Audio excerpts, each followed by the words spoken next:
सुबह के 7 बजे प्रिया नंदिनी को जगाते हुए बोली, नंदिनी नंदिनी नंदिनी उठ जा यार। नंदिनी अलसई हुई आवाज में बोली, यार क्यों परेशान कर रही हैं सुबह सुबह, सोने देना थोड़ी देर और। प्रिया फिर से नंदिनी को उठाने की कोशिश करते हुए बोली, यार तू भूल गई क्या, ऑफिस जाना है हमें आज, हम लेट हो जाएंगे, उठ जाना। नंदिनी नींद भरी आवाज में बोली, हाँ बस 5 मिनट और। प्रिया जवाब देते हुए बोली, अच्छा ठीक है, मैं नहाने जा रही हूँ, तू उठ जाना। नंदिनी नींद में ही जवाब देते हुए बोली, हाँ। प्रिया नहाने चली गई। थोड़ी देर बाद में प्रिया नहाकर वापस आई। उसने देखा कि नंदिनी अभी भी घोड़े बेचकर सो रही है। वो उसे जगाते हुए गुस्से से बोली, अरे यार तू अभी तक नहीं उठी, 8:20 हो गए, ऑफिस के लिए लेट हो जाएंगे। नंदिनी ने जब सुना कि 8:20 हो गए तो वो चौंक कर उठ गई। प्रिया को नाराजगी दिखाते हुए बोली, तूने मुझे उठाया क्यों नहीं?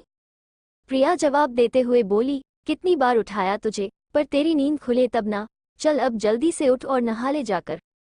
नंदिनी जल्दी से अपने बेड से उठते हुए बोली, हाँ। इतना बोलकर वो नहाने के लिए बाथरूम में भाग गई। प्रिया जल्दी से तैयार होकर कमरे से बाहर आ गई और सुरेश जी की नाश्ता बनने में मदद करने लगी। थोड़ी देर बाद नंदिनी जल्दी से नहाकर और तैयार हो गई। सीढ़ियों से नीचे आते हुए प्रिया से बोली, प्रिया चल मैं तैयार हो गई हूँ, ऑफिस के लिए लेट हो जाएंगे नहीं तो।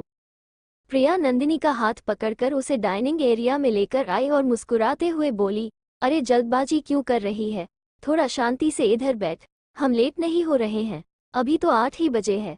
मैंने झूठ बोला था उस समय, ताकि तू समय पे तैयार हो जाए। नंदिनी गुस्से में प्रिया को डांटते हुए बोली, यार तू कितनी बुरी है, तुझे मालूम है कितनी जल्दी जल्दी तैयार होके आई हूं मैं। प्रिया नंदिनी को जवाब देते हुए बोली, झूठ इसलिए बोला ताकि तू समय से उठ जाए और ऑफिस के लिए तैयार हो जाए। नंदिनी प्रिया की ओर देखते हुए बोली, हाँ चल ठीक है, तुझे माफ किया मैंने। प्रिया हैरानी से नंदिनी की ओर देखते हुए बोली, पर मैंने कब माफी मांगी तेरे से? नंदिनी मुस्कुराते हुए बोली, हाँ नहीं मांगी, पर तू सॉरी बोलती तो सोचा पहले ही माफ कर दूं, आखिर तू ही तो मेरी प्यारी सहेली है ना। सुरेश जी नाश्ता लगाते हुए दोनों की ओर देखते हुए बोले, कौन किससे माफी मांग रहा है और क्यों? नंदिनी अपने पापा को जवाब देते हुए बोली, कुछ नहीं पापा, हम तो ऐसे ही मस्ती कर रहे थे। प्रिया ने भी नंदिनी की बात पर सहमति जता दी। सुरेश जी जवाब देते हुए बोले, अच्छा ठीक है, चलो अब सब नाश्ता करते हैं। नंदिनी जवाब देते हुए बोली, जी पापा। वैसे पापा आज रौनक नहीं दिखाई दे रहा है, आज उसे कॉलेज नहीं जाना क्या? सुरेश जी जवाब देते हुए बोले, अरे बेटा आज वो जल्दी ही चला गया, उसके कॉलेज में कोई फंक्शन की तैयारी चल रही है। नंदिनी बोली, ओह ठीक है पापा, वैसे दुकान कैसी चल रही है? सुरेश जी जवाब देते हुए बोले, बेटा ठीक ही चल रही है, आज अचानक ये प्रश्न क्यों? नंदिनी जवाब देते हुए बोली, बस ऐसे ही पूछ लिया। नंदिनी और प्रिया अपना अपना नाश्ता किया और सुरेश जी का आशीर्वाद लेके ऑफिस के लिए निकल गए। नंदिनी और प्रिया के जाने के बाद सुरेश जी के चेहरे पर कुछ परेशानी के भाव दिखाई देने लगे और उनका चेहरा मुरझा सा गया था। सुरेश जी खुद से बात करते हुए बोले, बेटा बात परेशानी की है, लेकिन मैं तुम लोगों को बताकर तुम्हें परेशान नहीं करना चाहता हूँ। ऑफिस में नंदिनी और प्रिया ऑफिस पहुंचकर रिसेप्शन पे गए ताकि वो ये पता कर सके कि उन्हें काम कैसे और कौन से डिपार्टमेंट में शुरू करना है। नंदिनी रिसेप्शनिस्ट से बात करते हुए मुस्कुरा कर बोली, हेलो, हमने इंटरव्यू पास किया था कल का, अब हमें कहाँ पे रिपोर्ट करना है? रिसेप्शनिस्ट नंदिनी को मुस्कुराकर जवाब देते हुए बोली, आपको 6th फ्लोर पे राइट साइड के 3rd केबिन में रिपोर्ट करना है, वहाँ आपको हर्ष सर मिलेंगे। नंदिनी मुस्कुराकर फिर से बोली, जी शुक्रिया आपका। रिसेप्शनिस्ट ने भी नंदिनी को देखकर मुस्कुरा दिया। इतना बोलकर प्रिया और नंदिनी हर्ष के केबिन की ओर चले गए। केबिन के बाहर नंदिनी और प्रिया ने एक दूसरे की ओर देखा और आंखों ही आंखों में एक दूसरे को ऑल द बेस्ट बोला। नंदिनी गहरी सांस छोड़ते हुए बड़े ही कॉन्फिडेंस के साथ केबिन का दरवाजा नॉक करते हुए बोली, सर मे आई कम इन? सर मैं अंदर आ सकती हूँ? हर्ष जवाब देते हुए बोला, अंदर आ जाए। हर्ष उन दोनों की तरफ देखता है और नंदिनी को देखता ही रह गया। वो नंदिनी को ऊपर से नीचे तक देखता है। नंदिनी को देखते हुए वह मन ही मन बोला, ये लड़की कितनी खूबसूरत है, फिगर भी कमाल का है, चलो कोई तो ऑफिस में कमाल का आया, अब ऑफिस में मन लगा रहेगा। नंदिनी हर्ष की ओर देखते हुए मुस्कुराते हुए बोली, सर गुड मॉर्निंग। हर्ष जो कि नंदिनी की खूबसूरता को निहारने में मगन था, उसने नंदिनी की बात का कोई जवाब नहीं दिया। नंदिनी फिर से हर्ष को आवाज लगाते हुए बोली, सर सर सर। नंदिनी और प्रिया दोनों ही हैरानी से एक दूसरे की ओर देखने लगे। उन्हें समझ नहीं आ रहा था कि आखिर हर्ष जवाब क्यों नहीं दे रहा। बार बार नंदिनी के बुलाए जाने पर हर्ष चौंक कर अपने सपनों की दुनिया से बाहर आया और बोला, जी हाँ, क्या कह रही थी आप? प्रिया हर्ष को जवाब देते हुए बोली, जी हमने कल का इंटरव्यू पास किया है और यहाँ रिपोर्ट करने आए हैं।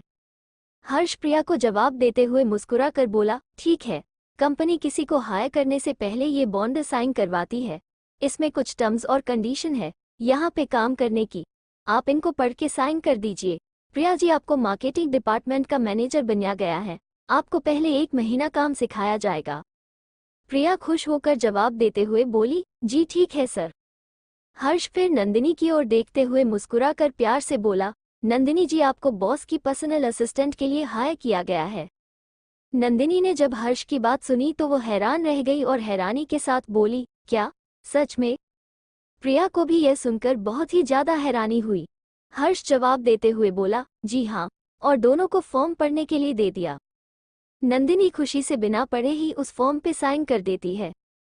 प्रिया ने जब नंदिनी को बिना पढ़े साइन करते हुए देखा तो वो उसे समझाते हुए बोली, यार पढ़ के तो साइन कर देती, क्या मालूम कैसी कंडीशन हो। नंदिनी प्रिया की बात का जवाब देते हुए बोली, अरे पागल, इतनी बड़ी कंपनी है, उसने कुछ शर्तें रखी है तो कुछ सोच समझ कर ही रखी होगी। तू ज्यादा टेंशन ना ले और जल्दी से साइन कर दे। प्रिया नंदिनी को कुछ कहना चाहती थी लेकिन उसने पहले ही साइन कर दिया। और दूसरा, नंदिनी इस कंपनी में जॉब के लिए पहले से ही इतनी ज्यादा एक्साइटेड थी तो वो ऐसे भी प्रिया की कोई बात नहीं सुनने वाली थी।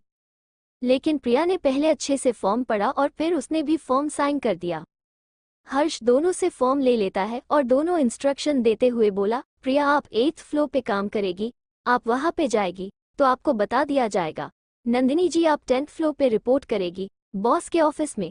अब आप दोनों जा सकते हैं, ऑल द बेस्ट। नंदिनी और प्रिया ने हर्ष को शुक्रिया बोलकर वो दोनों ही वहां से बाहर आ गई। नंदिनी खुशी से प्रिया की ओर देखते हुए बोली, यार मैं यहाँ के बॉस शिव सर जी से मिलूंगी। कंपनी के कुछ ही लोग शिव सर को जानते हैं क्योंकि उनका कोई इंटरव्यू और फोटो भी नहीं है इंटरनेट पे, और अब से मैं भी उनमें से एक हूँ। प्रिया भी नंदिनी के लिए खुश थी और बोली, हाँ वो तो है, पर तुझे बिना पढ़े साइन नहीं करना चाहिए था। नंदिनी बात को टालते हुए बोली, छोड़ ना यार, चल चलते हैं जल्दी। नंदिनी के यूं बात को टालने पर प्रिया ने भी आगे नहीं बढ़ाया और बोली, हाँ चल जल्दी से अपने अपने डिपार्टमेंट में ज्वाइन करते हैं। नंदिनी और प्रिया अपने अपने फ्लो के लिए वहां से लिफ्ट में चढ़ गए और अपने अपने फ्लो पर पहुंच गए। नंदिनी मुस्कुराहट के साथ केबिन नॉक करते हुए बोली, मैं आई कम इन सर। शिव, जिसका चेहरा दरवाजे दूसरी ओर करके चेयर पर बैठा हुआ था, वह नंदिनी की आवाज को सुनकर उसके चेहरे पर एक डेविल मुस्कुराहट आ गई और वह बिना किसी भाव के सख्ती से बोला, यस कम इन। नंदिनी ने जब सुना तो वो मुस्कुराते हुए अंदर आ गई और स्माइल के साथ बोली, गुड मॉर्निंग सर। नंदिनी मन में खुद से बोलते हुए बोली, यार शिव सर, थोड़ा घूम के मेरी तरफ तो देख लीजिए। शिव नंदिनी की ओर बिना मुड़े ही बिना भाव के बोला, गुड मॉर्निंग, नाम क्या है आपका? नंदिनी जवाब देते हुए बोली, जी नंदिनी नाम है मेरा। शिव रुडली बोला, तो नंदिनी जी अपने बारे में बताइए कुछ। नंदिनी कुछ बोल पाती उसे पहले ही शिव ने अपनी चेयर नंदिनी की ओर कर दी। नंदिनी ने जब शिव को देखा, उसके मुंह से एक ही शब्द निकला, चोर। नंदिनी शिव को देखकर बहुत ज्यादा हैरान रह गई थी। उसे समझ नहीं आ रहा था कि कल का वो चोर इस ऑफिस में क्या कर रहा है। वो मन ही मन बोली, ये चोर यहाँ क्या कर रहा है? 1 मिनट, क्या यही तो शिव सर है? ओ गॉड, कहाँ फंस गई। कल ना जाने मैंने उन्हें क्या क्या कह दिया था और पैसे भी दिए थे। ये मेरे बारे में क्या सोच रहे होंगे, कहीं ये मुझे कोई सजा ना दे। शिव अपनी भौहें ऊपर करते हुए बोला, क्या बोला आपने? नंदिनी बात संभालते हुए हकलाते हुए बोली, कुछ नहीं सर, मैंने शहर में टॉप किया था सर, वो कल के लिए सॉरी। शिव नंदिनी की बात बीच में काटते हुए बोला, जाओ मेरे लिए कॉफी लेके आओ। नंदिनी ने जल्दी से हाँ में सर हिलाकर बोली, जी सर, और जल्दी से वहां से भागकर केबिन से निकल गई।